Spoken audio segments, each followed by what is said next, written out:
Nick, let's talk about the Seattle Seahawks. We have an update and maybe some interesting comments from head coach Mike McDonald on the quarterback position, the position we've been focused on for most of the offseason, because I think that's the biggest question mark here when it comes to Seattle. What is the new regime going to do with Geno Smith?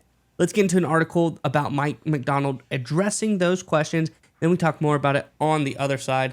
This is from NBC Sports. It says, new Seahawks head coach Mike McDonald is not naming Geno Smith as the starting quarterback. McDonald was asked on KJR whether he has made up his mind about the Seahawks starter for 2024 and gave a long answer that I paraphrased that emphasized that the Seahawks will always look to improve. He said, the first thing that I want you to know, and I want everybody to know, is that this is an organization we're always looking. We're always trying to figure out what's best for the team all the time, McDonald said. We're always going to try to make the best decisions for the team.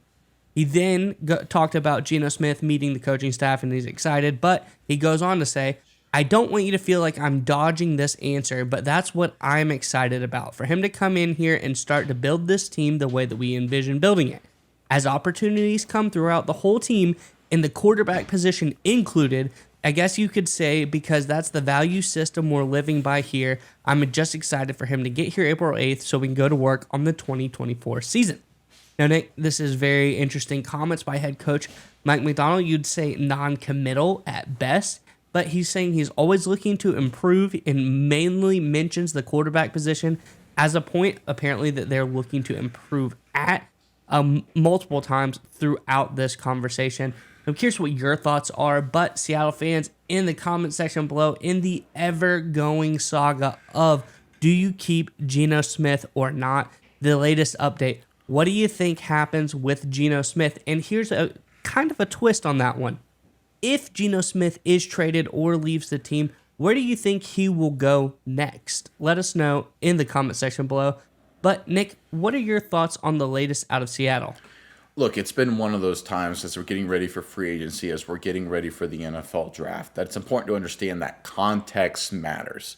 And when you look at the Seattle Seahawks, we were hearing a lot of comments over the past few weeks about what they're trying to do with the quarterback position. They really like Michael Penix Jr., right? Geno Smith, they structured his deal in a certain way that makes him very tradable. They like Geno Smith, but they're clearly, this new coaching staff, Mike McDonald, is not in love with Geno Smith. So when you factor in all of that context, I think we're starting to see a reality here that I think Geno Smith is not going to be the long-term starter at quarterback for Seattle. Now, that doesn't mean he's not going to be the guy for 2024, but it's clear they're looking for the long-term guy. They're looking for the future. And frankly, that's what John Schneider, the general manager of the Seattle Seahawks, tried to do here when they moved away from Pete Carroll as the head coach and moved to McDonald. They want to get younger. They want to revitalize. They want to make this a more long-term focused franchise. Because with Pete Carroll, nothing against Carroll, but the reality is when you're dealing with a head coach who's in his 70s, right? You're kind of focused very much short-term. You don't know how long he's going to be a coach anymore. Like, okay, can we win next season? Can we win maybe the season after next? Now that you got a young head coach in his 40s, you can think more long-term strategy. And with that in mind, you can look at Geno Smith and be very blunt and be very honest and say, good quarterback, B to B plus quarterback, back-to-back winning seasons. Is he a championship quarterback? Feels like not.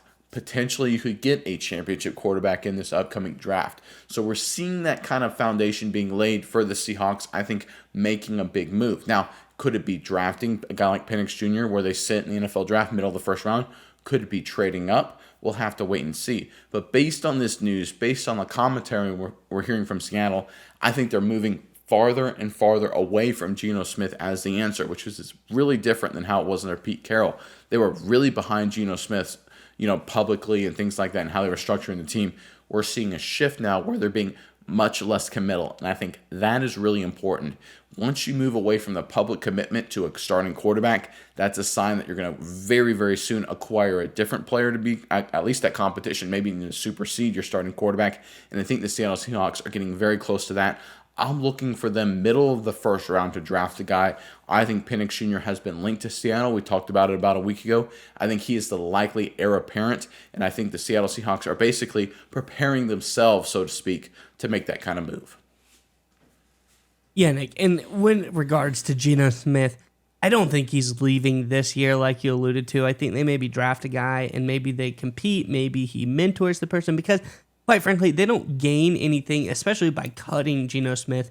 He'd be worth more than they would get back as far as salary cap. He would just be a negative on the book. So it makes sense to keep him there.